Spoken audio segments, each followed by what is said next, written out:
agradeço, meu Senhor, te agradeço, meu Senhor, te agradeço por me libertar e salvar, por ter morrido em meu lugar, te agradeço, Jesus, te agradeço, eu te agradeço, te agradeço.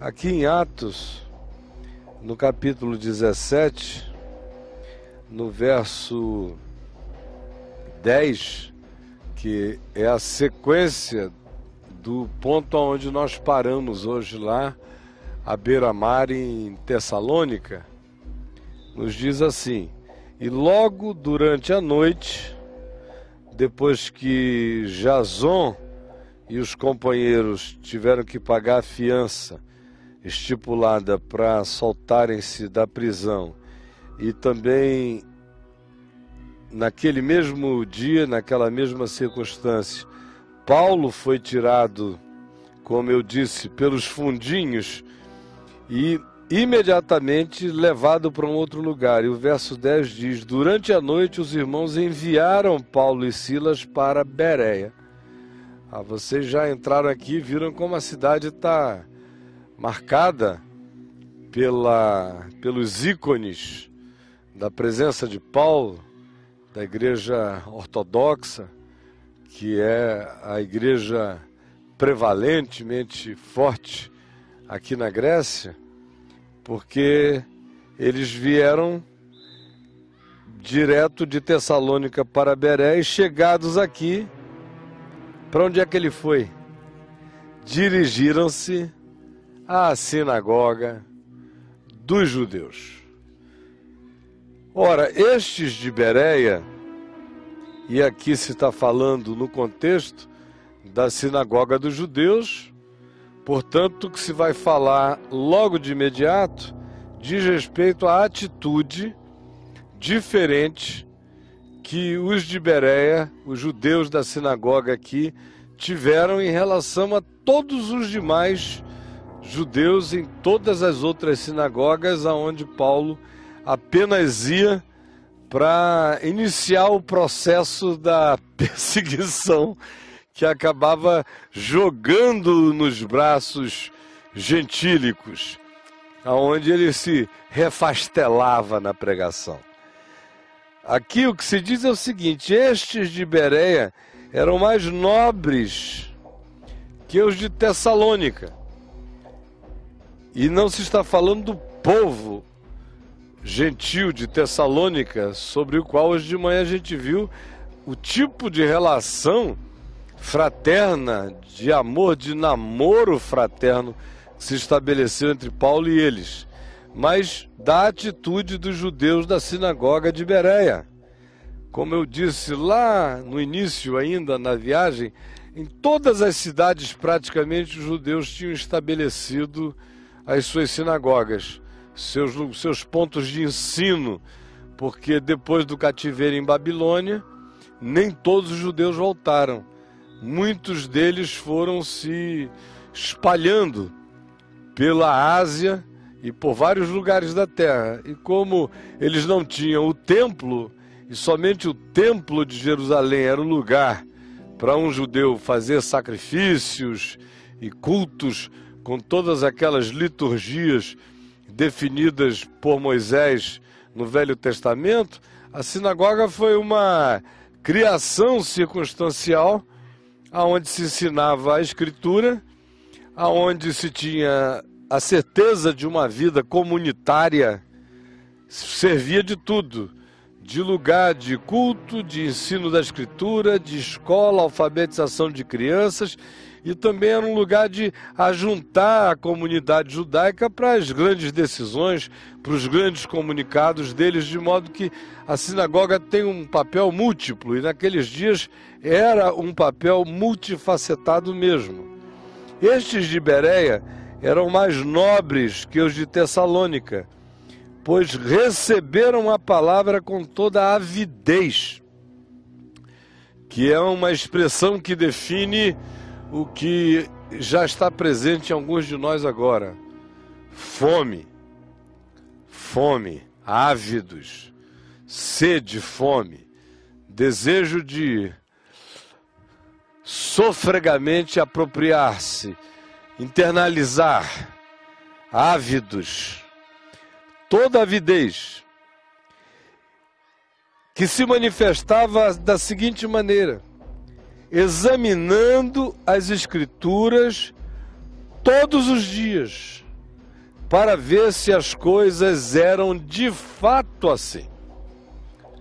Essa é uma decisão que os separa significativamente dos demais, porque na maioria das outras sinagogas vocês veem que o fluxo é totalmente irracional. Às vezes eles estão ouvindo a Paulo, estão gostando de Paulo, basta que cheguem um, cheguem dois, cheguem alguns e comecem a criar o alvoroço ou espírito de contradição, e logo aqueles que originalmente estavam interessados, irreflexivamente, ajuntam-se às turbas e aos movimentos caninos que brotam da implicância, do capricho, da inveja, dos sentimentos menores da vida, e quando você percebe, aqueles que antes estavam com aparente interesse, subitamente se passam para o lado de lá. E aqui se diz que eles estavam todos os dias, ouviam a Paulo e checavam nas Escrituras coisa por coisa, para ver se as coisas eram de fato assim, a tal ponto que eles entraram para a história como uma referência de como se deve proceder. E Lucas louva essa atitude que aqui é chamada de nobreza, essa nobreza de alma, de mente, de coração, de prudência, de sabedoria, de moderação. Examinando é outra palavra forte, porque diz respeito a uma atitude anatômica para com a Escritura. Era a mesma coisa que um médico fazia e faz, ausculta. Essa mesma palavra grega aparece aqui, lá na frente, na primeira epístola de Paulo aos Coríntios, quando se fala da ceia do Senhor, e que Paulo manda que se examine a si mesmo. E também, ainda aos Coríntios, ele diz: examinai-vos a vós mesmos. E era algo que também definia a qualidade, o valor e o significado das coisas. Alguém tem uma moeda aí, uma pataca boa? Uma moedinha? Ricardo é o homem das moedas. Olha só, vou pegar essa aqui, ó. Que bênção essa moedona aqui dele, ó.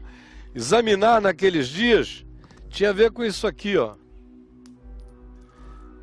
Para ver qual era a natureza. Esse material aqui é cimento, então ele absorve. Mas quando você jogava uma moeda num mármore, por exemplo, logo você ficava sabendo a natureza do material da moeda pelo barulho que fazia na pedra. E é exatamente essa imagem que Paulo estava construindo em relação a significado do exame. O encontro com a verdade determina a natureza do material, determina a constituição do ser. Deixa a existência encontrar a verdade, que você vai saber qual é a natureza do seu próprio ser. E aqui eles estão examinando, auscultando, fazendo esse trabalho de anatomia, de verificação entre o que Paulo dizia de um lado, de um outro lado o que as Escrituras afirmavam. De tal modo que o texto prossegue assim: com isso, muitos deles creram. Interessante é o com isso, que estabelece uma relação de causa e efeito. Não foi uma fé que nasceu simplesmente de uma experiência psicologicamente orgásmica. Nós estamos falando de algo que tem consistência. A fé, na sua natureza, ela não é racional. Porque ela, se fosse racional, o evangelho não seria loucura. Na realidade, o evangelho, na sua essência, transcende a toda a razão. Daí, o termo teologia ser uma coisa de uma presunção pagã extraordinária. Theos é Deus, logia que vem de logos, razão, conforme os jônicos, acerca dos quais a gente falou lá em Éfeso, seria o estudo de Deus, a anatomia de Deus. É pecaminoso o termo. Em relação a conhecer Deus por esse caminho da lógica, quem quer que o pretenda entra numa furada.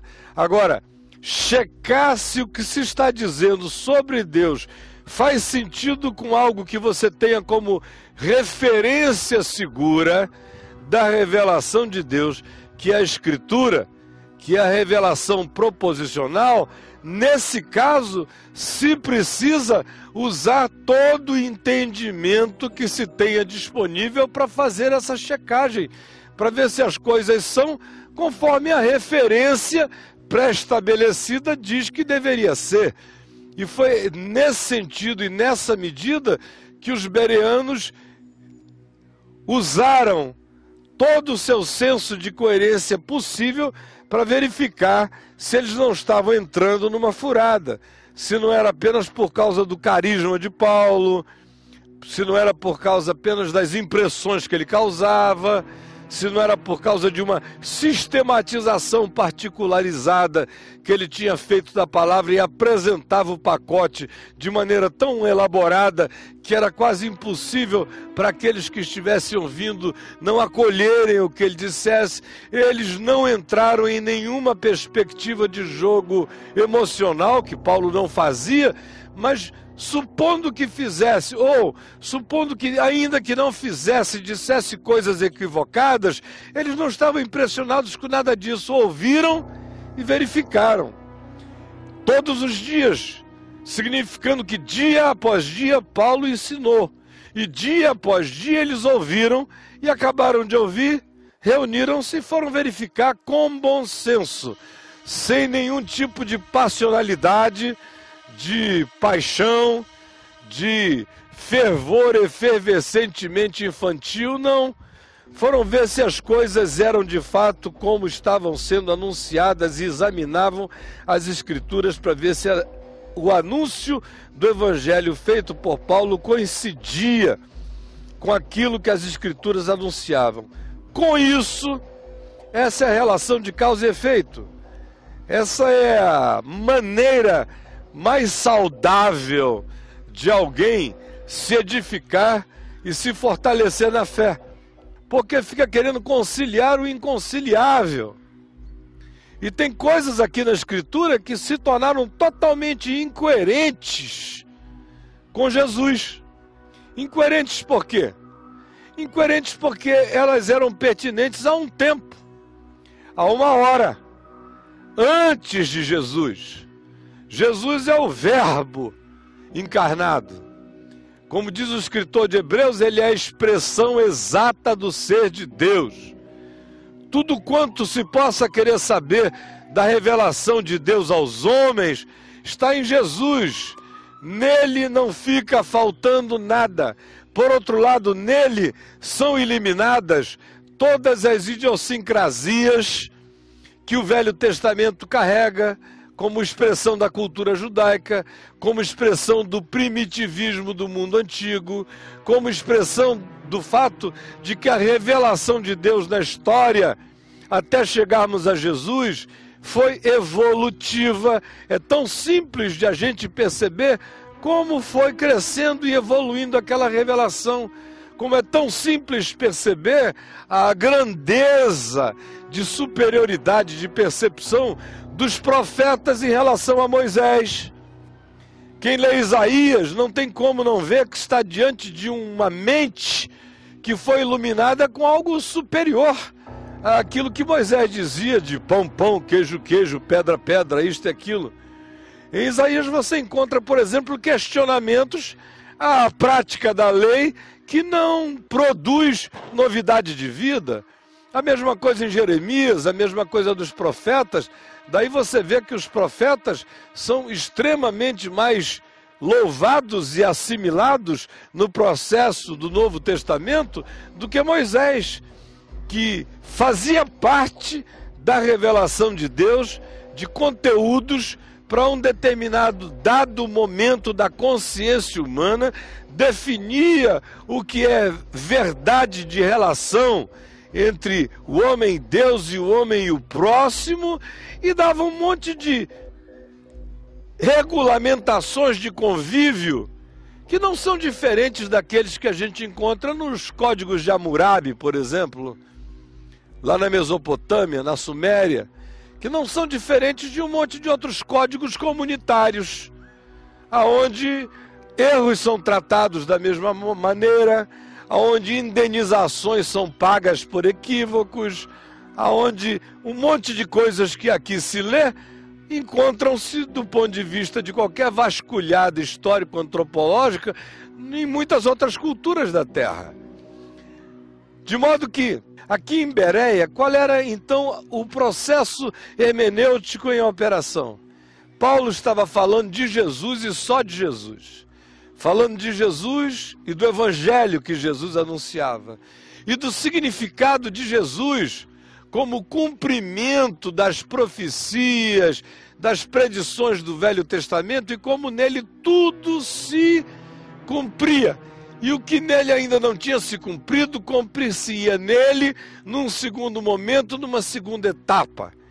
Ele certamente partia do Cristo Cordeiro de Deus que tira o pecado do mundo, Isaías 53, e mostrava que todas aquelas oblações e derramamento de sangues e oferendas do Velho Testamento eram apenas simbolização, sombra e arquetipia, indicando Jesus.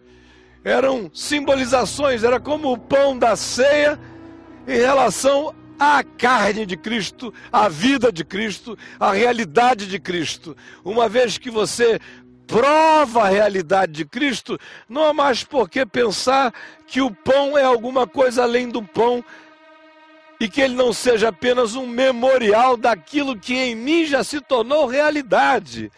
É a mesma coisa em relação ao batismo. Tanto faz se é por imersão, por aspersão ou sem água nenhuma.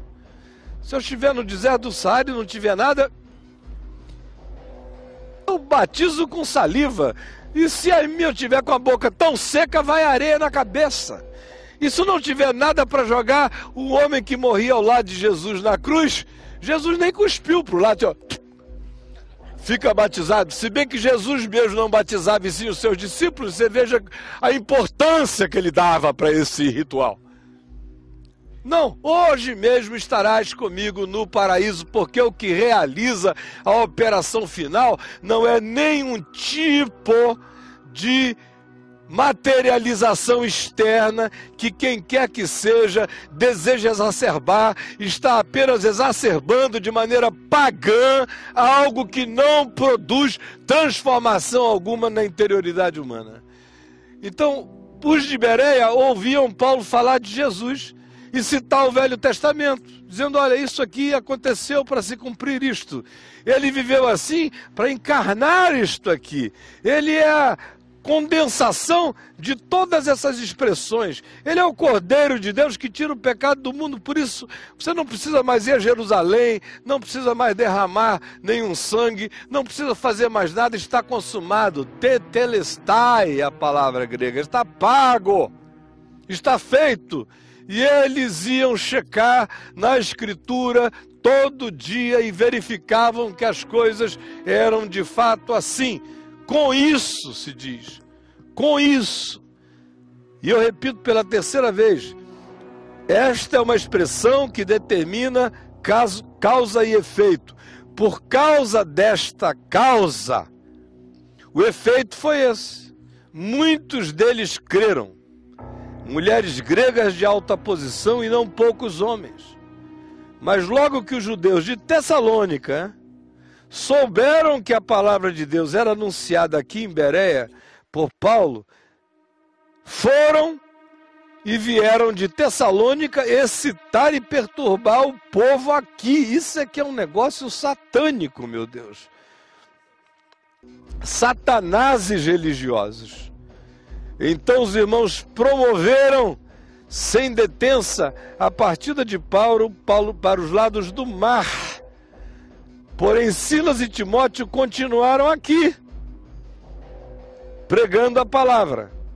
Os responsáveis por Paulo levaram-no até Atenas. E agora eu acho bonita essa expressão, os responsáveis por Paulo. Parece que os caras disseram, olha, até Atenas nós vamos te segurar, rapaz. Tem muita sinagoga no caminho. Você não vai sozinho para lá não, porque senão você não termina essa viagem. Os responsáveis por Paulo o levaram até Atenas. E quando ele chegou lá em Atenas, algumas outras coisas vieram a acontecer, que são as que nós trataremos lá. E regressaram de Atenas com ordem de Paulo para Silas e Timóteo, para que o mais depressa possível fossem ter com ele lá em Atenas. Aí o verso 16, que vai ficar para o Areópago de Atenas, nos diz que enquanto Paulo os esperava em Atenas, o seu espírito se revoltava em face da idolatria dominante, e o cara não se segurou. Porque Paulo não se segurava. O que eu quero dizer a vocês aqui de maneira rápida agora, em 10 minutos, porque nós temos que almoçar e mais 7 horas de viagem pela frente. O problema nesses 1700 anos, 1770 anos de cristianismo oficial, é que a gente teve credos, a gente teve concílios, a gente teve sistematizações da Escritura, mas ninguém lê a Bíblia tendo Jesus como chave hermenêutica da palavra, com a coragem que os apóstolos anunciaram, porque isso aqui não é invenção minha, isso aqui é apenas a coragem de dar uma nomenclatura simples para definir o que, por exemplo, Paulo define. Paulo chama de sombra essas coisas passadas. Ele diz, tiveram seu lugar, sua hora, mas acabaram. O templo acabou. Jesus é o santuário eterno e fez de cada um de nós santuário do Deus vivo. Não é nem em Jerusalém, nem em lugar nenhum que se deve adorar. Deus é espírito, importa que seus adoradores o adorem em espírito e em verdade. O escritor de Hebreus diz a mesma coisa. A carta de Hebreus é toda ela dizendo isso. Olha, o tabernáculo passou. O descanso que vocês têm não foi Josué que deu nem daria, só vem pela fé em Jesus. Moisés era importante, mas sobre ele tem alguém que é infinitamente mais importante do que aquele que era mordomo da casa de Deus, é aquele que é o edificador da casa. Os sacrifícios levíticos acabaram. O cordeiro foi imolado para sempre, acabou tudo isso. O santo dos santos, a arca, o que nela tinha, tudo isso não tem mais nenhum sentido. Jesus é a concreção de todas essas coisas. E ele não está preso a nenhum tipo de etnicismo, nem tampouco de cultura, de natureza judaica ou de nenhuma natureza, porque até nesse sentido Deus fez questão de instituí-lo como sacerdote, não segundo a ordem levítica da descendência de Abraão, mas segundo a ordem de Melquisedeque, que é alguém superior a Abraão, a quem Abraão encontra, diante de quem Abraão pede para ser abençoado e a quem Abraão paga o dízimo, reconhecendo que estava diante de alguém maior do que ele, maior do que tudo que ele tinha encontrado. E Jesus é o sumo sacerdote segundo esta ordem. Quem diz isso é Davi, num dos salmos. De modo que toda a carta aos Hebreus é dizendo isso passou, isso passou, isso passou. Esse processo só se instala na gente se Jesus for o centro, absolutamente ele e nada mais além dele. De tal modo, minha gente, que o que eu encontro em Jesus serve para mim. O que eu não encontro em Jesus já não me serve. É simples assim. E aqui em Bereia, o que aconteceu foi isso. Paulo anunciava Jesus, eles checavam. Coincidia, é isso mesmo. Coincidia, é isto mesmo. Coincidia, é isto mesmo. Até que nesse processo construiu-se na mente dele a certeza de que Jesus era o absoluto absoluto. E quando essa convicção entra na gente de que Jesus é a palavra primeira e última de Deus, é o alfa e o ômega, o princípio e o fim, que nele habita corporalmente toda a plenitude da divindade, que ele é a imagem do Deus invisível, o primogênito de toda a criação, que nele todas as revelações de Deus tiveram a sua convergência, que o que eu encontro nele é para eu viver, o que eu não encontro nele, nem no espírito dele, nem na atitude dele, nem nos gestos dele, não é para eu viver. E a minha melhor maneira e única maneira de entender até o que Jesus disse, quando ele disse, bem-aventurados os humildes de espírito, eu não preciso saber grego para entender isso. Eu só tenho que saber, olhar em volta e ver como é que Jesus, que era manso e humilde de coração, tratava a vida. Aí eu vou saber o que é um homem humilde. Quando ele disse, bem-aventurados os mansos, não preciso saber grego para saber que era a palavra usada para definir aquilo que travava a volição de um animal, que senão ele ia adiante. Não! Se eu souber, isso é apenas, como diz a Adriana, suplência histórica. Só para entreter os irmãozinhos. Mas para efeito de praticidade na vida, aprenda como é ser manso olhando para Jesus, porque ele é o manso. E vocês vejam que ele não é um idiota por ser manso. Tem a hora de chegar aí no templo e dizer fariseu hipócrita. Mas quem está falando ali não é um indivíduo que surtou, é o manso.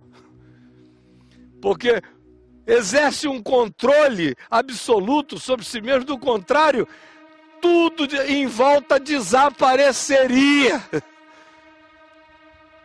É o manso. Para eu aprender o que significa ser sal da terra e luz do mundo, é só olhar para Jesus. Ver com onde ele entrava, onde ele não entrava. Quer saber o que é ser santo? Olhe para Jesus. Veja como ele comia com muitos, comia com todos. Ele só não comia com um safado religioso, hipócrita e sem vergonha. Aí ele preferia a companhia de publicanos, meretrizes, e ainda disse, eu vos digo que muitos publicanos e meretrizes vos precedem no reino dos céus. Se eu quiser saber o que é ser gente segundo Deus, é só olhar para Jesus. Num certo sentido, minha gente, eu que não sou judeu, dou graças a Deus por ter acesso à Bíblia inteira e lê-la. Examinar todas as coisas em Cristo e reter o que é bom. Porque tem coisas aqui que já não são mais para mim, que não combinam com Jesus. Não dá para dizer eu sou de Jesus e obedeço a Bíblia toda. Eu não obedeço a Bíblia toda, porque senão eu não sou de Jesus. Porque tem coisas que da Bíblia que se eu praticar, eu estou praticando agora o primitivismo de algo que teve o seu lugar na infância da consciência, mas que agora, se for praticada por mim, eu terei que praticar contra o espírito do que Jesus fez e ensinou. De modo que Jesus é tudo. Só não vai me entender quem não gosta de pensar que Jesus é tudo. Mas quem ama Jesus dizendo eu sei que ele é tudo, está entendendo perfeitamente o que eu estou dizendo. Só os que cultuam a Bíblia e não Jesus é que entram em crise quando eu digo isso. Qualquer um outro que tenha conhecido a Jesus, se apaixonado por Jesus, se dado a Jesus, se entregue a Ele, diz, que mais preciso eu? Só Tu tens as palavras da vida eterna, eu vou para quem? É aqui que eu fico, é aqui que eu estou, é aqui que eu me sedimento. E isso gera fé. Com isso, creram. com isso. Antes disso, você tem pacotes doutrinários, você tem amestramento religioso, você tem obediências de observâncias morais, você tem cultos de natureza ética, comportamentalista, behaviorista, mas não tem santidade plantada no coração, não tem consciência, não tem fé, não tem o espigão eterno em você. Estão me compreendendo, meus amigos? Então, para concluir, o que eu quero dizer a vocês agora, finalmente, irmãos? Finalmente, irmãos. Peguem os 4 evangelhos e leiam-no, entendendo até o evangelho, até o que Jesus disse, olhando para o modo como Jesus tratou o homem, tratou a mulher, tratou o rico, tratou o pobre, tratou o religioso bom, tratou o religioso hipócrita, tratou o religioso com fé, mas claudicante, tratou o religioso sem fé, porém arrogante. Vejam como foi que ele tratou todo da vida, como ele tratou os marginalizados, como ele tratou os leprosos, os aidéticos da sua época. Não quero comparar aqui o gay ao leproso, mas na cabeça do religioso, o homofóbico, diabolicamente homofóbico, o gay é visto como um leproso contaminado, que se chegar vai contaminar o grupo todo. Vejam como Jesus encontra o leproso e que diz a ele: Senhor, se tu quiseres, tu podes purificar-me. O que é que Jesus faz? Mas antes de dizer quero, o que é que diz o texto? Tocando-lhe, fiou a mão na chaga, pegou e lhe disse: se eu quero, olha aqui, ó, onde é que está a minha mão? Na tua ferida. Quero sim, fica limpo. Esse é o espírito, essa é a atitude. Se não for assim, não é segundo Cristo, não é segundo Jesus. Você pode andar com a Bíblia decorada e sem evangelho, sem Deus no coração. Então, o espírito dos bereanos é o espírito de todo aquele que, em ouvindo sobre Jesus, vê na Escritura que é a referência mais antiga que eles tinham, e aí diz: o que se diz sobre Jesus confere com a palavra. Só que nós já estamos um passo além dos bereanos. Que passo é esse? Bom, naqueles dias não tinha o Evangelho de Marcos, que é o mais antigo dos evangelhos, não tinha Mateus, que é o segundo, não tinha Lucas, que é o terceiro na ordem, não havia João, que é o último, não havia as cartas apostólicas, não havia nada. Eles estavam apenas ouvindo palavras que saíam de bocas de homens e tinham as escrituras do Velho Testamento e eram judeus. E Paulo, querendo ganhá-los, falava de Jesus e dizia: chequem aí, chequem aí. E eles foram checando. Nós hoje estamos um passo além, nós temos a informação de Jesus contida nesses 4 evangelhos e temos muitas das interpretações desses significados aplicados nas cartas dos apóstolos, de modo que Jesus é a nossa pedra angular e nós estamos erigidos e erguidos no fundamento dos apóstolos e dos profetas. Agora, até o que Jesus disse, para eu entender sem exacerbações, eu não tenho que fazer um curso de grego nem de aramaico, eu só tenho que observar como é que ele tratou as pessoas, porque se ele é o verbo encarnado, e ele não é esquizofrênico, não é Deus Emanuel conosco em fase de internamento de esquizofrenia, se ele é um ente inteiro e é Deus encarnado, o que ele disse, ele praticou. Ou vocês acham que o que ele disse para os outros não foi o que ele praticou na vida dele o tempo todo? Ou não foi exatamente essa prática que iluminou a mente dos que observavam para entender o que ele estava dizendo? Ora, eu entendo os ensinos de Jesus pelos movimentos, pelos gestos e pelo trato de Jesus. Entendo o que Jesus disse em certas ocasiões pelas explicações que ele deu a respeito daquilo que, tendo sido dito antes, não for entendido, mas ele explicou mais detalhadamente no particular. mas qualquer outra coisa eu entendo e compreendo pelos movimentos do Cristo encarnado, no toque e nas relações dele no todo da vida. Até Paulo. Ou vocês acham que eu leio Paulo e fecho os olhos e digo qualquer coisa que Paulo disser, farei tudo que seu Paulo mandar? Senão eu teria duas encarnações. A gente já viu como Paulo carrega com verdade, com amor, com beleza, com sinceridade, com pureza, com as entranhas da alma dele, tudo que ele faz. Mas Paulo volta atrás. Tem horas que Paulo diz: eu vos disse para fazerdes isso, já agora, porém, vos digo, irmãos, façais assim. E tem várias outras coisas que eu olho para Paulo e digo: aqui não, mano, você devia ter feito diferente, maninho. Jesus aqui, amigo, ensina de um outro modo. Tua atitude podia ter sido uma outra. A expressão do vazamento da sua personalidade aqui, Paulo, foi mais extravagante do que a medida simples do Evangelho. Mas não muda nada, porque tudo mais que ele diz está carregado no que concerne a Jesus. Não há equívoco nenhum acerca de Paulo. Qualquer equívoco de Paulo tem a ver com dosagens de expressão do ser dele em alguns momentos. Como a gente vai ver lá em Corinto, eu vou lhes mostrar os ataques de passionalidade que ele também tinha. Porque ele era só um humano. Não eram os deuses em forma humana que baixaram até nós. Isso aconteceu em Jesus de Nazaré. Agora os evangélicos parecem querem fazer de Paulo e de alguns outros segundas emanações, terceiras emanações da divindade. Sabem qual é o meu pecado? É que eu só preciso de Jesus. Eu só quero Jesus. E nada que não seja só Jesus, e nada que não combine com Jesus, e nada que não caiba em Jesus, e nada que não seja coerente com Jesus, pode estar escrito em qualquer lugar da Bíblia ou em qualquer lugar da terra, não me serve. Aí você diz: mas o Novo Testamento não está na Bíblia?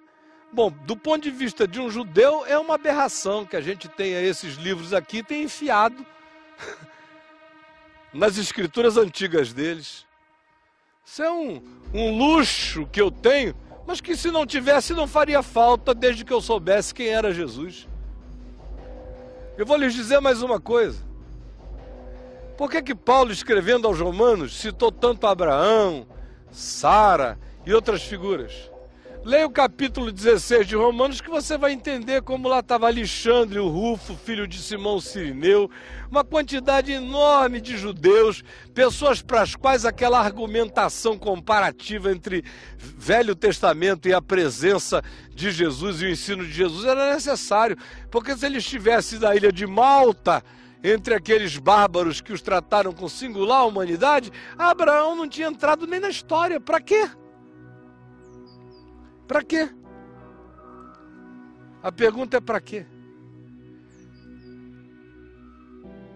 Então, meus amigos, nós somos gentios ajudaizados, pelo modo como nós fomos criados, pelo modo como se diz para nós que se nós não soubermos na escola dominical que Abraão gerou Isaac, Isaac gerou Jacó, Jacó, cocó, cocó, cocó, Isaac, ki, Abraão, amão, e essa coisa toda que decora e a gente manda as crianças cantarem. Havia um homem chamado Abraão. Havia um homem chamado Abraão. É bonitinho quando as criancinhas vão lá na frente. Abraão. Ele foi e seguiu para Jericó. Não, antes disso, gerou um filho chamado Jacó. Já, cococó. Já, cococó. Já, cococó. Era filho de um outro chamado Isaque, Isaísa, Kikiki, Eles foram para Jericó. Os 3 foram para Jericó. Já é um milagre de reencarnação. Tem que ser um negócio espírita. Os 3 foram para Jericó. Jericó, cocó. Jericó, cocó. E as criancinhas lá, Jericó, cocó. Jericó, cocó. Um monte de gente na favela, no morro, não sei aonde. Jericó, cocó. Jericó, cocó. Ora, Marcos, quando escreveu o evangelho dele, que não tinha nada a ver com judeus, o evangelho de Marcos é um evangelho secular, por assim dizer. Ele mandou para os romanos. O que é que o romano queria saber da genealogia de Jesus? Por isso Marcos não tem nenhuma genealogia. O romano não estava afim de saber disso. Só diz, olha, nasceu e rolou isso. Aí o pessoal, uau! Agora, Mateus, que pegou Marcos e queria evangelizar também judeus, botou uma genealogia. Mas o que o romano queria saber de Davi? Davi e nada era a mesma coisa para eles. Abraão e coisa nenhuma era tudo igual. Então, gente, nós somos gentios que foram educados como híbridos cristãos-judeus. E que fomos ensinados a dizer que Jesus é o Salvador, mas que a Bíblia tem que ser cultuada como livro sagrado. E o cara tem orgulho de novo de dizer, eu creio desta capa a esta capa. E Paulo iria dizer, olha, eu não. Tem coisa dessa aqui que morreu em Cristo, que a cruz matou. Que eram rudimentos, é isso que ele chama de rudimentos. Não voltem aos rudimentos. Fiquem apenas com o que é, com a palavra e com a revelação que glorifica a Jesus. E quem tem a consciência disso, lê o Velho Testamento e diz, isso aqui acabou. Se eu encontro algo nos Salmos, por exemplo, Salmo 137, eu tenho que... Toda vez que eu leio o Salmo 137, tem que contar a história lá do cativeiro em Babilônia, como os judeus estavam furiosos, com vontade de matar o mundo. E eu leio aquilo como uma descrição psicológica, psicohistórica. Mas que eu não ensino para ninguém. Diz, olha, se inspire no Salmo 137, que termina dizendo, bem-aventurado é aquele que pegar os teus filhos, ó Babilônia, pegar a cabeça deles e esfregar na penha e bater. Como é que isso coincide com Jesus que diz, ame o seu inimigo, ore pelo que lhe persegue, perdoe sempre, até 70 vezes 7. Como é que combina o Velho Testamento dizendo, escreveu, não leu, pedra nele, com Jesus, que chega para a mulher que vai ser apedrejada e diz, quem dentre vós estiver sem pecado, seja o primeiro que lhe atire pedra. Jesus é maior do que tudo, é maior do que o Velho Testamento, é maior do que os profetas, é maior do que tudo. E tudo que fica na nossa vida só fica se coincidir com Jesus. A partir de Jesus eu entendo Paulo, e vejo toda a maravilha do compromisso dele com a pregação séria e sincera e certa do Evangelho, e também vejo as dimensões psicológicas das expressões dele, de Pedro, de Tiago, de qualquer um outro. É em Jesus que eu interpreto não só a Escritura, mas eu interpreto toda a vida. Tudo da vida tem que ser a partir de Jesus, e se não for a partir de Jesus, eu não ganho a mente de Cristo, não me torno um discípulo de Jesus.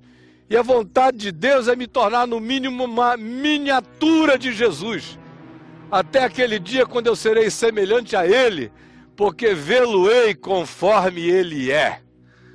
Até que esse dia chegue, eu vou absorvendo tudo o que dos evangelhos se descreve como ensino dele, como prática dele, como interpretação gestuada dele em relação a tudo que ele disse, e eu tenho todos os aplicativos de como é que um homem e uma mulher que são segundo Cristo têm que ser na vida, porque o meu chamado é simplesmente para repetir Jesus na história. nos meus muitos vínculos, nas minhas relações, conforme as ambiências de cada um de nós e os limites da vida de cada um de nós, Jesus cabe na grandeza dos sonhos de Paulo, tanto quanto cabe no conselho que Paulo dá aos Tessalonicenses: busquem viver uma vida tranquila, trabalhando todo dia e ganhando sustento com as próprias mãos. Fosse na vida de um indivíduo que tinha o desejo espiritual de ganhar o mundo inteiro como ele, ou fosse naquele que morava em Tessalônica e que bem-aventurado seria se pudesse trabalhar todo dia, levar o pão para casa, viver ordeiramente, amar a sua mulher e os seus filhos, compartilhar o amor de Deus no encontro que tivesse com as pessoas do seu caminho. Tanto num polo dessa grandeza, quanto no cotidiano dessa outra, é só Jesus que tem que ser o arcabouço da existência de todos nós. No meu site tem muito mais sobre isso, na VMV TV tem muito mais sobre isso, mas aqui fica essa pílulazinha bereana para cada um de nós tomar antes da refeição.